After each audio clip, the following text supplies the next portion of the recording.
Olá, queridos irmãos, queridos, graça e paz a todos.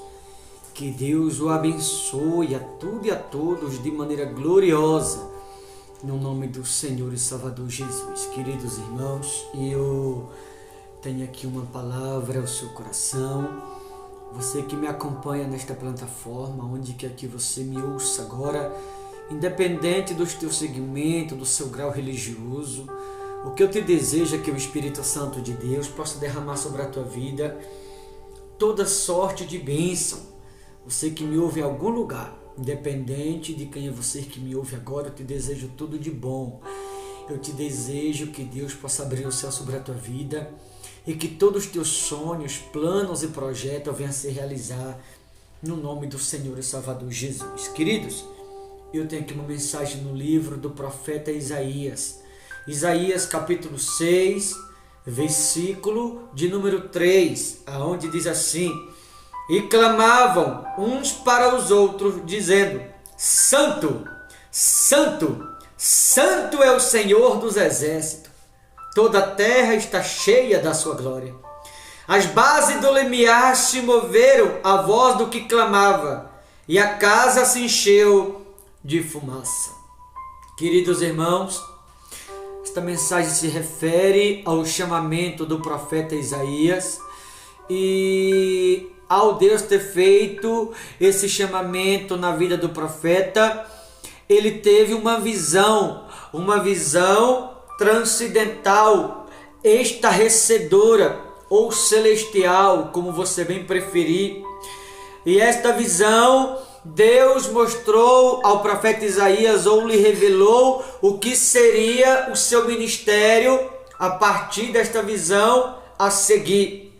Porque uma coisa é a vida de um alguém antes de ter um encontro com Deus. Outra coisa é a vida desse mesmo alguém depois que Deus lhe revela o que para esse alguém Deus ele tem preparado. E foi assim com o profeta Isaías. Foi uma visão estarrecedora, uma visão divina, aonde nesta visão Deus lhe mostra a vida por um ângulo de visão, aonde ele viu os serafins voando sobre o trono e clamando um ao outro: Santo, Santo, Santo é o Senhor dos exércitos, toda a terra está cheia da tua glória. E as vozes dos serafins que clamavam um ao outro, a Bíblia diz que na medida do que esses serafins clamavam um ao outro, na proporção que eles clamavam, a presença ia sendo liberada do trono, ou ia esvaindo-se conforme a visão do profeta, ao ponto da casa ficar cheia de fumaça. E quando a casa fica cheia de fumaça, diz a palavra de Deus, a partir do versículo 5, então disse eu: ai de mim, estou perdido, porque sou homem de lábios impuros, e habito no meio de um povo de puros lábios, e os meus olhos viram o Rei, o Senhor dos exércitos. Observa que quando os serafins clamam Santo, Santo, Santo, um para o outro, a presença começa a se mover no mundo celestial. A presença começa a se mover nas alturas, isso em uma visão. E na proporção do que os serafins continuam clamando Santo, Santo um ao outro, a presença ela começa a se esvair, ela começa a mover-se de alto a baixo, e na proporção do que os serafins clamam, a presença, conforme ela vai se esvaindo, a casa vai ficando cheia, e esta presença deixa o profeta Isaías paralisado. Esta presença deixa Isaías sem ação. Essa presença deixa ele sem chão. Aí ele diz assim: ai de mim, estou perdido. Por que ele diz estou perdido? Porque até então ele estava na pessoa física, na pessoa humana, seus sentidos humanos ainda não havia sido totalmente bloqueado, não havia sido totalmente cancelado. Isaías começa a tremer, como se ficasse sem chão, porque ele olha para aquela visão estarrecedora, e ele na pessoa física, na pessoa humana, ele não tem estabilidade até então espiritual, ele até então não tem uma formação precisa espiritual para comportá-la a tamanha grandeza da visão que Deus está lhe mostrando. Por isso que ele usa esse termo, ai de mim, estou perdido, porque sou homem de lábios impuros e habito no meio de um povo de impuros lábios, porque meus olhos viram o Rei, o Senhor dos Exércitos.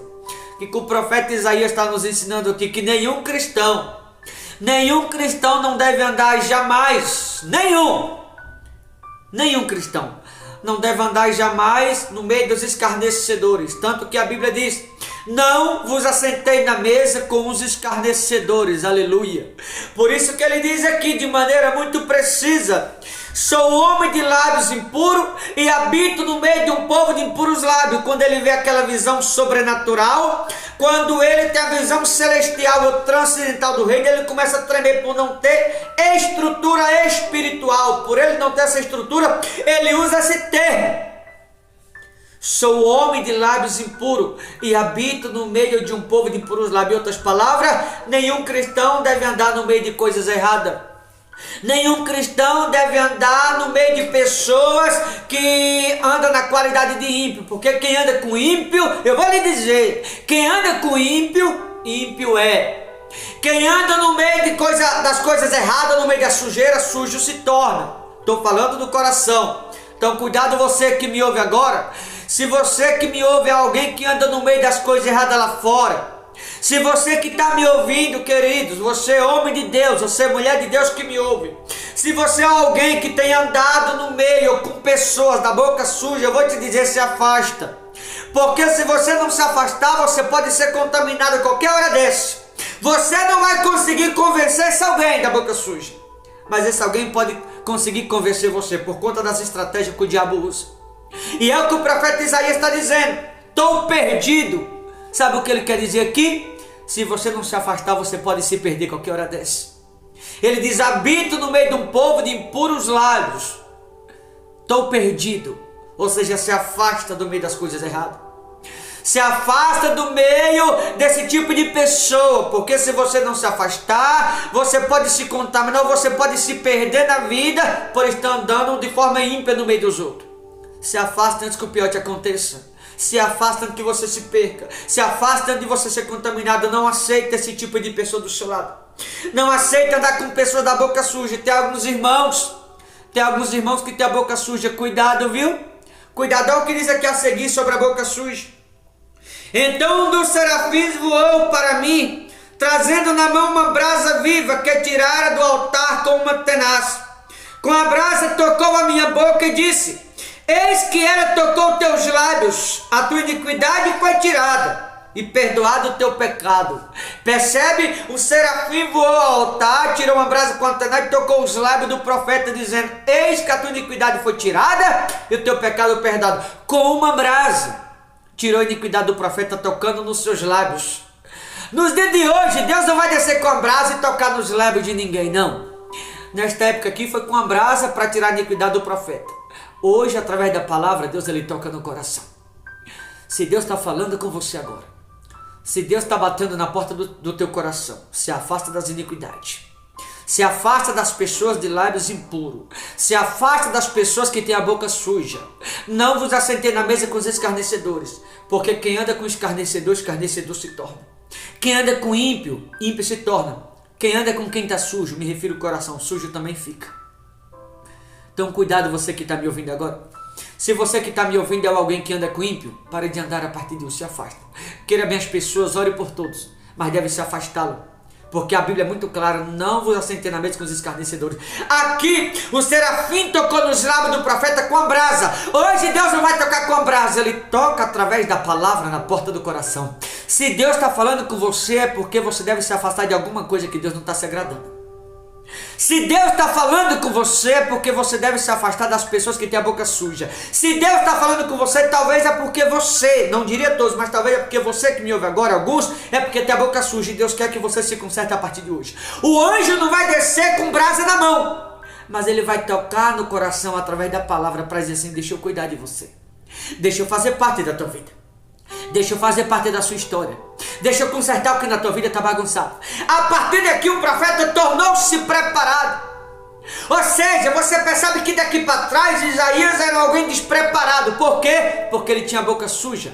Ele próprio fala: sou homem de lábios impuros e habito no meio de um povo de impuros lábios. Mas meus olhos viram o rei, o Senhor dos exércitos. Ou seja, ele era despreparado porque andava no meio de um povo de lábios impuros. Mas agora os olhos dele viram Todo-Poderoso. A partir de agora ele não está mais despreparado enquanto andava com as pessoas.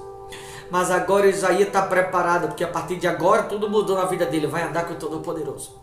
Tanto que a partir do versículo 8, depois disso, ouvi a voz do Senhor que dizia: a quem enviarei? E quem há de ir por nós? Disse eu: eis-me aqui, envia-me a mim. Percebe que agora Isaías está preparado, porque Deus a procurava. Antes ele estava despreparado porque andava com as pessoas. Mas agora ele está preparado porque está andando com Deus. Está preparado para ser vitorioso? Se afasta da iniquidade. Se afasta daqueles que têm a boca suja. Se afasta das coisas erradas. Deus quer honrar a tua fé.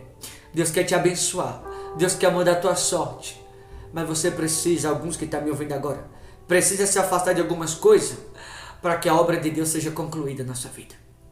Tá bom, queridos? Enquanto Isaías andava com Uzias no meio de pessoas erradas, Deus não podia contar com ele. Mas enquanto isso, Deus estava trabalhando, Deus estava esmiuçando o profeta a longa distância. Deus estava cuidando mesmo sem ele perceber, como está cuidando de você.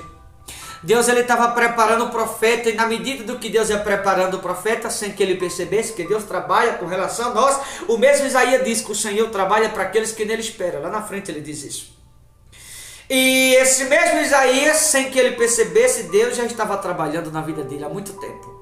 Porém, na medida do que Deus ia trabalhando para fazer a obra na vida do próprio profeta, Deus ia tirando da vida dele muita coisa. E na proporção do que algumas coisas, Deus ia separando o profeta de algumas coisas, a obra ia sendo feita. Mas para a obra ser feita, Deus na caminhada, na proporção do que Isaías ia caminhando, Deus ia tirando algumas coisas da vida de Isaías. Separando ele de uma coisa hoje, de outra coisa amanhã, de outra coisa depois, até que Isaías tornou-se preparado para aquilo que Deus o precisava, ou para aquilo que Deus o havia escolhido. Você que está me ouvindo agora, você já se deu conta de quantas coisas Deus ele já tirou da tua vida? De quantas pessoas Deus já tirou do teu caminho? Você já percebeu de quantas coisas Deus ele já te livrou? De quantos livramentos Deus ele já proporcionou na tua vida? Quantos livramentos Deus já te deu? Isso mostra o quanto ele está cuidando de você. Isso mostra o quanto o amor dele é grande para contigo. Isso mostra o quanto a tua vida é útil nas mãos de Deus. Por isso que ele está cuidando, ele está te preparando, mesmo que você não perceba. O profeta Isaías estava sendo preparado. Ele não percebia, ele não se dava conta. Mas Deus foi trabalhando, até que chegou o momento em que a vida dele se tornou útil de fato e de verdade nas mãos do Todo-Poderoso. Agora no versículo 8 ele está pronto. Quando Deus fala: quem enviarei, ele se coloca na presença e diz: eis-me aqui, envia-me a mim. Ou seja, Senhor, eu estou pronto porque o Senhor precisar. Eu estou pronto porque o Senhor quiser. Eis-me aqui. Para aquilo que o Senhor sabe que eu estou pronto, preparado, usa-me, Senhor. Tu está preparado porque Deus está te procurando? Tu está preparado porque Deus precisa? Tu está preparado porque Ele te escolheu? Te prepara. Deus vai te visitar com uma unção, com uma glória. Porque algo grande de Deus pode acontecer. Mas é necessário que algumas cadeias se quebrem primeiro. É necessário que algumas algemas venham quebrar-se. Porque há cadeias que vêm prendendo a muitas pessoas ao longo da trajetória. Muitas cadeias, muitas prisões vão se quebrando. O profeta aqui, Deus já havia livrado ele de muitas prisões. E continuou livrando até aqui. Porque a partir daqui ele tornaria-se pronto para aquilo que Deus o precisava. Deus já te livrou de muita coisa, vai continuar te livrando. Sabe por quê? Porque o projeto que Ele tem na tua vida é muito mais do que o que você imagina. Deus ele está te monitorando. Tu está no radar de Deus. Ele não vai te perder para ninguém. Tá bom? Vou ficando por aqui. Boa reflexão. Forte abraço. Deus abençoe em nome de Jesus.